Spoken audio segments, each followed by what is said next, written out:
How's it going, everybody? My name is DuShaun, and today we're going to be talking about the Bose Quietcomfort 35-2s and why this may be a perfect fit for you.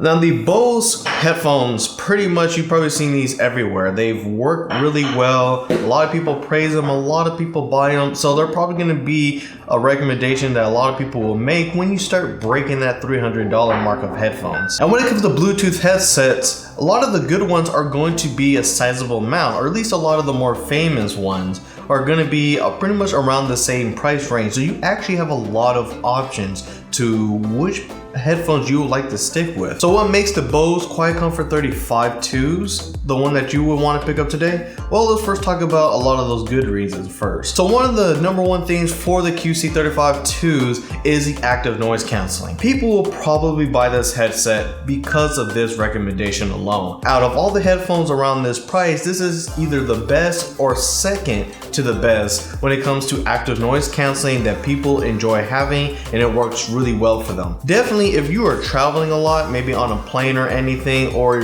there's just a lot of noise where you're at, the Bose headphones work really well when it comes to blocking out a lot of that extra noise. The next selling point of the Bose QC35-2s is the comfortability of the headphones. These headphones feel nice. There is no denying that. And the fact is they're really lightweight. So when it comes to traveling on with anything, they hardly add any weight to your bag or however you're going to be clipping these on. But I mean, when you have them on your ears, there isn't a lot of headphones that actually feel this comfortable, feeling like they're not trying to really put the pressure on your head, but also feel like that they're still on your ears, or in this case, over your ears. Trust me, there isn't anybody that I've met that did not love the feel of these headphones. Another good thing that I want to give some praise to when it comes to these headphones is the Bluetooth. The Bluetooth works really well. It's really responsive. As soon as you turn it on, it pretty much pops right back on. And of course, you can connect this to multiple devices. So if you have two phones like I do and you want to pair it to both, you can do that. Turn it off on one, put it on the other, or you can have it kind of go to both. I'm not sure why you do that, but you have the ability to pair it to more than one device. And with the app, you can kind of control a lot of its behavior as well as a lot of other things. But I feel that when you have a Bluetooth headset, for it to be able to connect, that should be a basic thing, but for it to be connect very fast as soon as you turn it on and everything, I feel like a lot of people are going to appreciate that. And then the next thing I want to talk about is the AI assistants. Now, after recording this video, the Bose QC35-2s can do both Alexa and Google support. So if you want to ask questions or do all that kind of stuff while you have the headphones on, all you have to do is press the button on the side and just say your question and stuff. Probably have to hold it, I forgot now, but you already have to hold it and say your question and you'll get it answered and stuff. So pretty much it's like having a Google Home in your ear, but it doesn't go off every time you say the name. And the other point I want to make is clean sound. The Bose QC35-2s have a good way of having clean sound, meaning that a lot of the instruments and vocals on the headset are pretty separated in a way that you can pretty much hear everything come out on its own. The headphones sound really nice. It feels really good.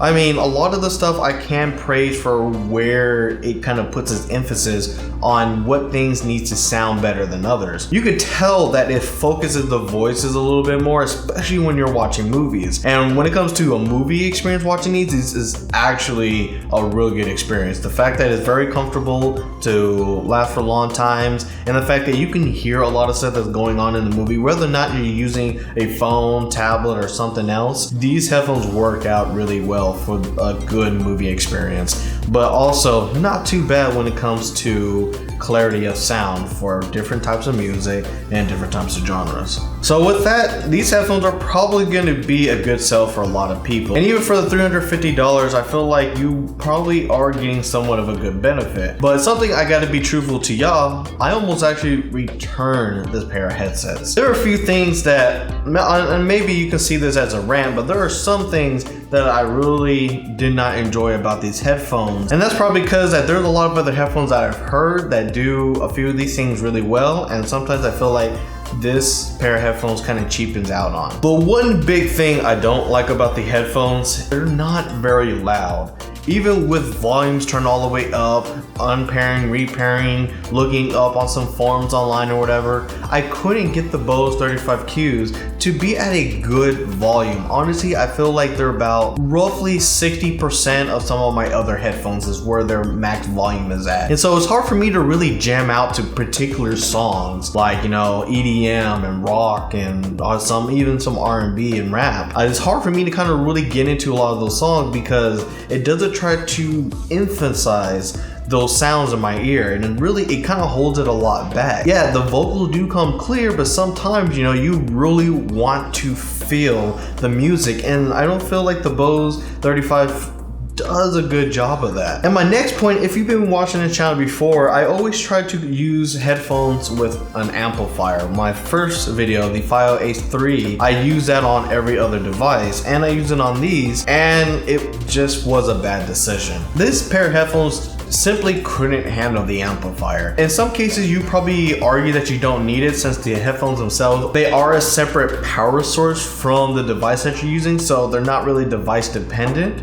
But even with that, like if you try to send more voltage to it or you try to amplify the sound, I noticed in very high stuff, I felt like I almost broke these headphones. Again, like it kind of goes back to the volume thing. Like I tried to make the volume a little bit higher and stuff, but I mean, if you're gonna get these for a Bluetooth headset, you're probably not gonna be using it with, you know, the amplifier or anything like that. But that also means that a lot of it's how it delivers sounds is that much more important than it would be for other headphones. So overall, my experiences wasn't that bad with this headset. I definitely use it anytime I travel for work or anytime that I'm trying to watch a movie, or pretty much all the stuff that I listen to. That's pretty much what I use it for and what ended up me keeping it, especially around the time that I got it. But I can see why some audiophiles are not really a big fan of the Bose brand, especially these headphones, compared to like the Sonys and the V-Modas that are pretty much coming in at the same price. But like I told you at the beginning, these headphones do their